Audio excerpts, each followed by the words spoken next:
Good morning, I'm Maiki Oreta and you're watching Business 360, where we break down the numbers, connect the dots, and give you the developments and the insights you need to navigate, adapt, and lead. Let's dive right in. Filipino exporters are getting a big break as most Philippine agricultural products are now exempt from the 19% U.S. tariff, averting what could have been a major hit to the sector. The BIR is under fire after Senator Erwin Tulfo accused some officials of turning audit letters into personal cash machines during deliberations on the agency's 2026 budget. The Department of Finance is trimming its 2026 growth outlook to 5 to 6%, with outgoing Secretary Ralph Recto ordering a full reset of Philippine economic targets through 2030. Quezon City is again the country's top growth driver, generating 1.33 trillion pesos in GDP, as urban centers now account for 44% of the Philippines' total economic output. With weak demand, flood control fallout, and political uncertainty hurting business confidence, the government is now tempering its growth targets for 2026, signaling that momentum is slowing faster than expected. According to the Department of Finance, the economy is now expected to grow just 5 to 6% next year, falling short of earlier targets. Outgoing Finance Secretary Ralph Recto says the government will review all economic projections through 2030. He adds that the economy is coming from a low base and may take another quarter to return to normal growth, though he maintains the fundamentals remain sound. Fourth quarter growth is projected at 4 to 5%, putting the full-year GDP at around 4.7 to 4.8%. Government debt eased slightly to 17.46 trillion pesos in September, but remains above next year's ceiling. Recto, meanwhile, has been appointed as Executive Secretary. All of this comes as Malacanang insists that the broader economy remains resilient, even amid the political noise surrounding public works projects. The Philippine economy remains stable despite the controversy. Presidential Communications Undersecretary Claire Castro says investor confidence remains intact under President Ferdinand Marcos Jr.'s leadership. She highlighted ongoing efforts to fight corruption, reduce red tape, and strengthen transparent governance. Castro added that these measures reassure both current and prospective investors that the Philippines remains open and business-friendly. A new corruption allegation is rocking the country's tax system, and it's coming straight from the Senate. Senator Erwin Tulfo is accusing the Bureau of Internal Revenue, or BIR, of using letters of authority, or LOAs, to pressure businesses into paying taxes. He says revenue officers have been targeting even small single proprietor firms and going through records as far back as 5 to 6 years. Tulfo is calling the BIR the second most corrupt government agency after the Department of Public Works and Highways. He's urging new Commissioner Charlito Martin Mendoza to clean up the Bureau and to consider reshuffling regional directors to address underperformance and possible misconduct. The first criminal cases have now been filed at the country's biggest corruption scandal this year, marking a major turning point in the flood control controversy. Prosecutors have filed the first criminal charges in a sprawling corruption scandal over flood control projects. Former Congressman Zaldico, senior public works officials, and a construction firm are accused over a substandard road dike in Oriental Mindoro. The charges include falsifying documents, misusing public funds, and violating anti-graft laws. Authorities say this is only the first of many cases under investigation. A scandal involving billions in so-called ghost infrastructure funds has sparked public outrage and led to high-level resignations. President Ferdinand Marcos Jr. has promised accountability as the government continues to probe the allegations. With growth losing steam and confidence shaken by the flood control corruption scandal, the Bangko Sentral ng Pilipinas is now laying out a very cautious path for easing. Governor Eli Remolona says that any move will be up to 25 basis points only, with a December cut still on the table. The economy slowed to 4% in the third quarter, the weakest performance in 4 years. Remolona says they're still determining whether the weakness came from soft demand or typhoon-driven supply disruptions. The Monetary Board delivered a 25 basis point cut at its October 9th meeting, bringing the benchmark rate to a more than 3-year low of 4.75%, as both the economic outlook and investor confidence weakened amid the flood control scandal. Rambalona reiterates that the central bank will take baby steps, saying a 25 basis point cut is the most likely option and that the economy is not in a hard landing scenario. The BSP has been easing interest rates since August of 2024, lowering borrowing costs by a total of 175 basis points so far, bringing the policy rate down to 4.75% today. In a move that speaks to broader concerns about transparency and fiscal management, the country's biggest business groups are now urging the government to return 107 billion pesos that was diverted from the Philippine Deposit Insurance Corporation, or PDIC, back to the National Treasury. They say it's a test of how committed the government really is to protecting depositors and restoring trust in public finances. Earlier this year, the PDIC transferred 107.23 billion pesos in unrestricted retained earnings to help fund infrastructure and social programs. Business groups argue that returning the money would strengthen confidence in how public funds are handled and ensure that PDIC's resources remain dedicated to their core mandate, which is protecting Filipino depositors. After weeks of uncertainty, Filipino exporters are getting a much-needed reprieve. Most Philippine agricultural exports are now exempt from the 19% U.S. reciprocal tariff, averting a potential blow to agribusiness and rural jobs. Relief for Filipino exporters. Most Philippine agricultural exports are now exempt from 19% U.S. reciprocal tariffs. Trade Secretary Cristina Roque says President Donald Trump's latest executive order exempts key products, including coconut and its derivatives, pineapples, dried fruits, and confectionery goods. Before this, Philippine exporters were facing a 19% tariff, a level that would have eroded price competitiveness in the U.S. market. The new exemptions provide temporary relief, helping protect agribusiness players from sudden cost shocks and preserving market share. Tariff-free exports now total $6.8 billion, accounting for 46% of 2024's U.S.-bound shipments. As small businesses struggle to keep up with rapid digital changes, the Department of Trade and Industry is now teaming up with Converge SME Business Group to launch the country's first AI and startup center for micro, small, and medium enterprises. The goal, to make advanced technology accessible to every entrepreneur. Based in Makati, the center offers AI tools, digital solutions, and reliable connectivity, giving small businesses the tech they need to grow, compete, and scale. The partnership also provides training and nationwide support, ensuring no entrepreneur is left behind as the Philippines transitions into a fully digital economy. As national growth slows, new data shows how much the Philippine economy relies on its biggest cities. Quezon City alone generated 1.33 trillion pesos in 2024, the largest share of GDP. Now, across 33 urban centers, output hit 9.78 trillion pesos, or 44% of the nation's GDP. Quezon City led with 6%, followed by Makati at 5.4% and Manila at 4.7%.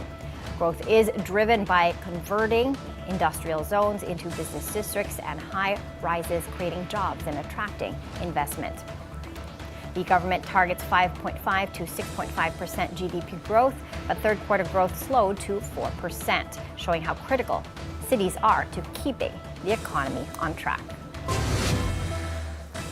The Philippine equity market is in one of its most volatile periods in years, with political risk, a cabinet shakeup, and weakening sentiment dragging the Philippine Stock Exchange Index to multi-year lows.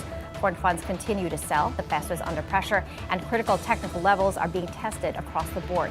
To help us make sense of all this price action and what investors should really do in a market like this, we're joined by Miles Tan, the Chief Operating Officer of the Trading Republic.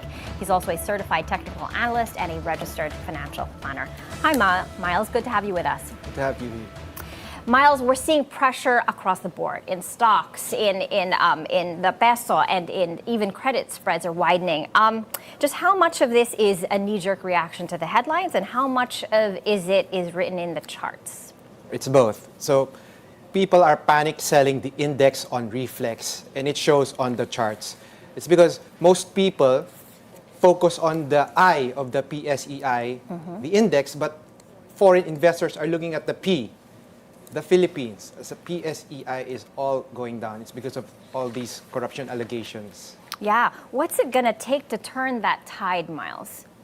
I believe that justice delayed is justice denied. So when people are put behind bars, when the criminals are caught, and when the funds are allocated back, that's when market sentiment will return and our charts will go back up again. Yeah, this is really sentiment driven. People are throwing fundamentals out the window. True. They need to see the justice, the conviction. And as you mentioned, it's all about the Philippines right now. Foreigners are looking broadly at the country. Index comes after. We need to get that Philippine ship in order. Let's talk about the correlation risk. When you see the peso weakening, when you see stocks dropping, when you see credit spreads widening at the same time, what does this mean from your view as a technical analyst?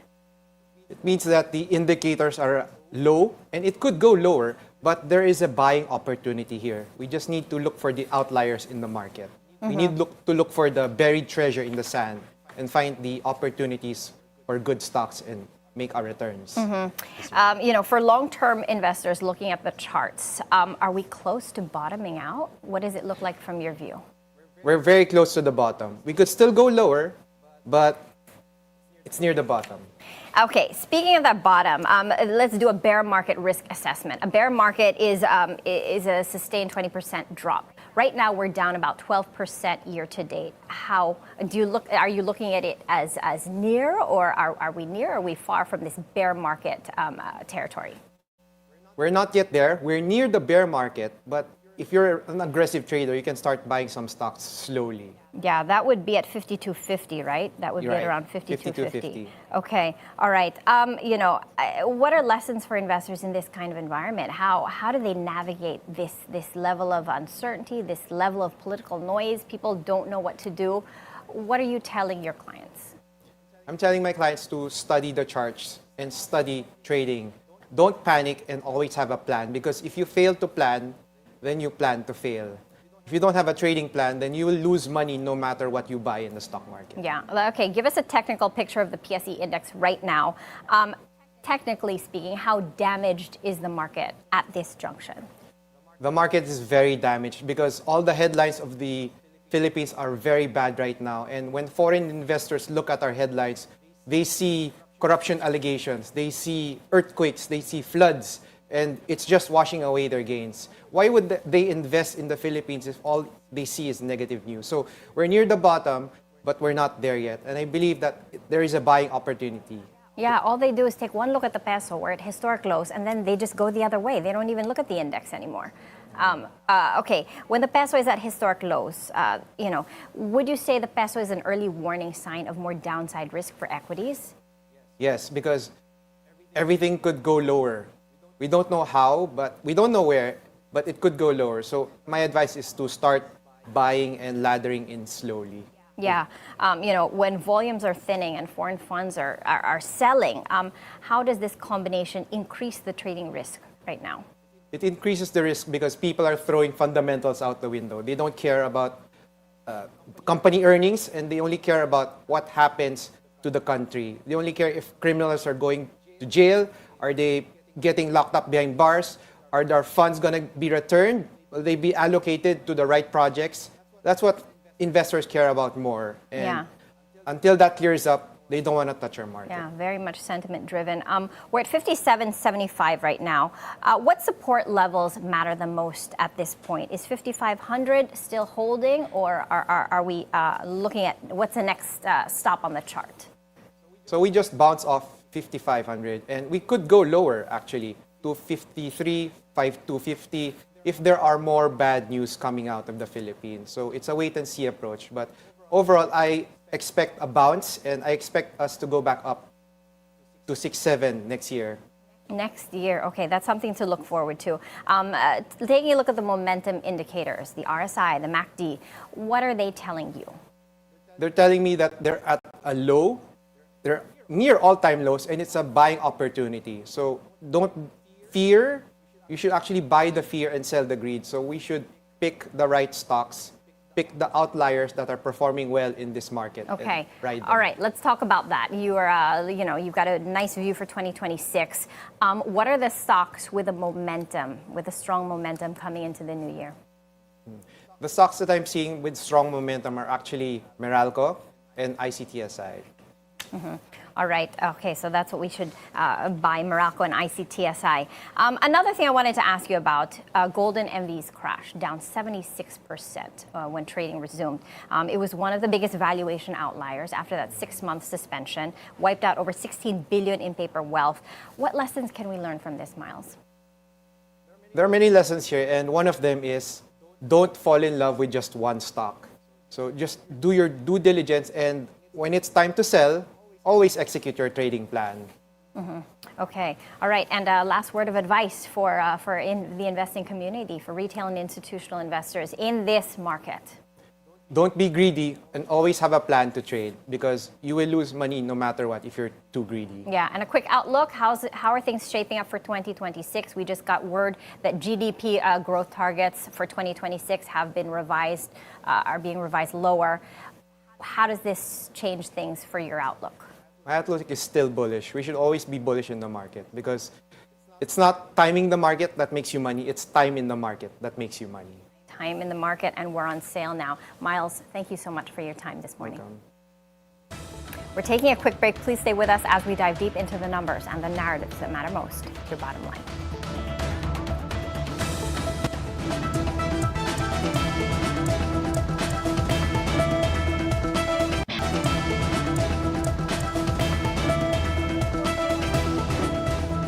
Welcome back. Let's now check on how Asian markets are doing. Right now, I'm seeing a lot of green. The Nikkei 225 is in positive territory, up by 0.6%. Hong Kong's Hang Seng Index flat with an upward bias. Shanghai's Composite also flat with an upward bias. And Singapore's Straits Times Index also flat with an upward bias. Now, here at home, the market pulled back yesterday as investors took profits after Monday's sharp rally, with caution still defining sentiment heading into today's session. The PSE Index closed at 57.57, while decliners outpaced advancers, signaling a mostly risk-off tone.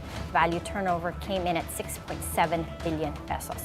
Taking a look at the main gauge right now, as of 10:25, the PSE Index is trading to the upside, up by 0.3% to 57.75. All shares index going the other way, down by about 0.6% rather, to 32.14. Taking a look at the sub-indices, we're looking at a mixed picture. The financials, industrial, and holding firms are in positive territory, whereas the property, services, and mining and oil counters are currently limiting the market's advance. Total volume traded is at 87 million shares, valued at 727 million pesos. Market breadth is positive. We've got 67 advancers, 47 decliners, and 55 stocks unchanged. Taking a look at the currency front, the peso opened at 58.95 against the dollar, slightly stronger than its previous close of 58.98. Now let's take a look at how global financial markets performed overnight. U.S. stocks finished lower on Tuesday, with the S&P 500 extending its losing streak to 4 sessions as valuation concerns dragged down big tech names. The 4-day slide is the index's longest losing streak in 3 months. The S&P 500, as it stands right now, is on track for its longest losing streak since August, on fears of a potential AI bubble and perhaps fears over excessive valuations across the stock market in general. They're questioning the excessive valuations of some of these tech companies that are associated with the AI revolution in particular. And I think it's helpful to those investors to remember that this AI revolution will be a very long road filled with many potholes, and there will likely be more losers than there will be winners. However, if investors can identify those winners, and many of those winners will likely be those that have spent money already and continue to have the capacity to spend to stay ahead in the AI revolution. Dow Jones Industrial Average ended lower by 1.1%, the S&P 500 lower by 0.8%, and the Nasdaq lower by 1.2%. Over in Europe, markets closed lower as well. The UK's FTSE 100 down by 1.3%, Germany's DAX down by 1.7%, and France's CAC 40 down by almost 2%, down by 1.9%. Now, Roblox, one of the world's largest online playgrounds for kids, is taking a big step. Facial recognition will soon be required to verify age before users can access chat, the platform's strongest safety measure yet. The system rolls out in Australia, New Zealand, and the Netherlands in December, with a global launch set for January. The move follows warnings from parents and child safety groups about unacceptable risks, including contact with adults. Roblox says users will be paired with peers, and children under 13 will face extra restrictions unless a parent signs off.